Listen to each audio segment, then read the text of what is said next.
What's up? I'm N.Divine. I wanted to make a short video on the most basic enigma frame staple.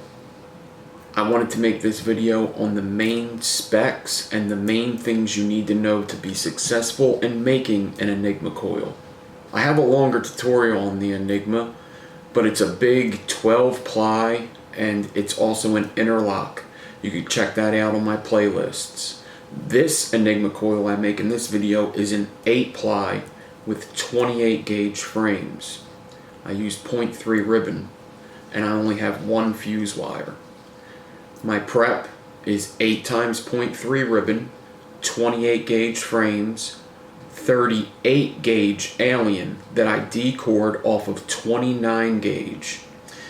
If I were to build a frame staple with those specs, 8 times 0.3, 28 gauge frames, I would decore a 25 gauge wire.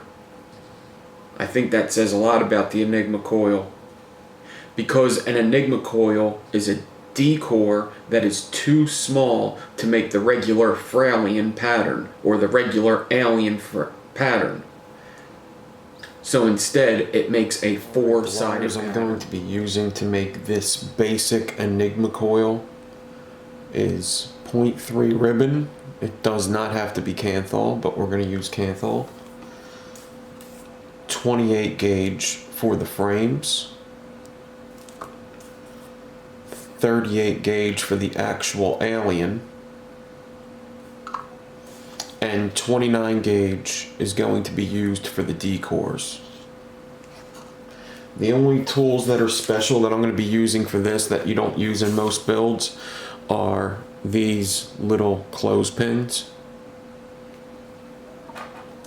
and I'm going to be wrapping it on a 3.5 millimeter bit. Alright, 3.5 instead of 3 millimeter. I just feel I get the best results with this. In this build, in this video, I am shooting for dual coil, so what I did was I got out 4 pieces of 0.3 ribbon and 1 piece of 28 gauge stainless steel at 16 inches.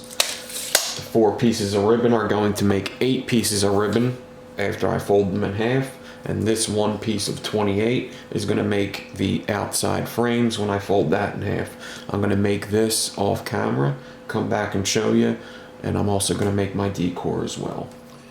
Alright, so my prep work is done. I have 2 decors here. This is 38 gauge that I decored off of 29 gauge. And I have 2 8-inch pieces, 1 for each coil. I do like cutting them and doing 1 coil at a time. Then I have my ribbon stack with my frames. 8 pieces of 0.3 with 28 gauge frames. So this is the part that's going to go into the drill. I have hot glue there. And then right here, I got a ribbon slider to keep the build together as I go. And then at the loop I have more hot glue. Right here I have 8 inches of decor. I'm going to stretch it out to 5 feet. I don't always measure what I stretch, it's just to give you a good idea. 8 inches to 5 feet.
Alright, all done.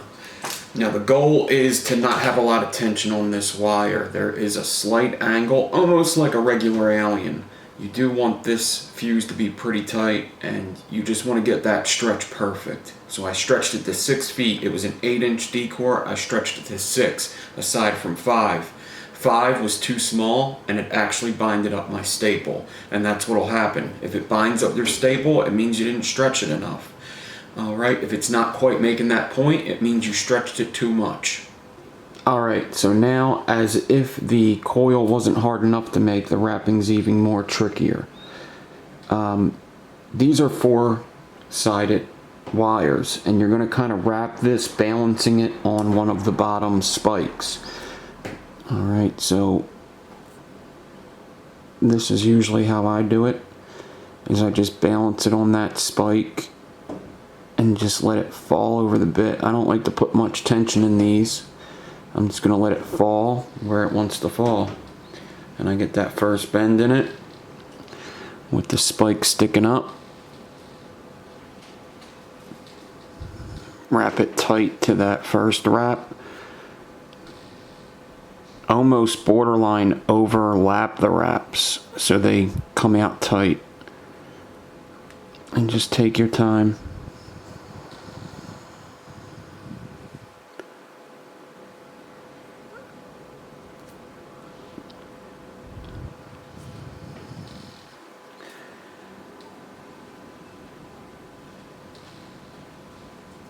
And sometimes if they don't come out perfect with the wraps, a little bit of heat will help.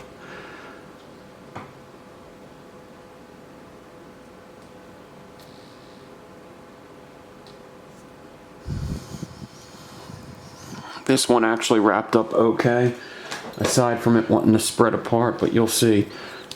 Just want a little bit of heat in the RDA, not even enough to color it, just a little bit of heat, and then pinch it and hold it until it cools down. This thing will look great. This actually wrapped up pretty damn good. I've had them wrap up better, but this one is not bad at all. Alright, I hope this video helps. These are not the best vapes, in my opinion. For coils to vape, these are not the best. And these are not easy to make. But don't get discouraged. Remember that every time you fail, you are closer to succeeding this build. Thank you for watching.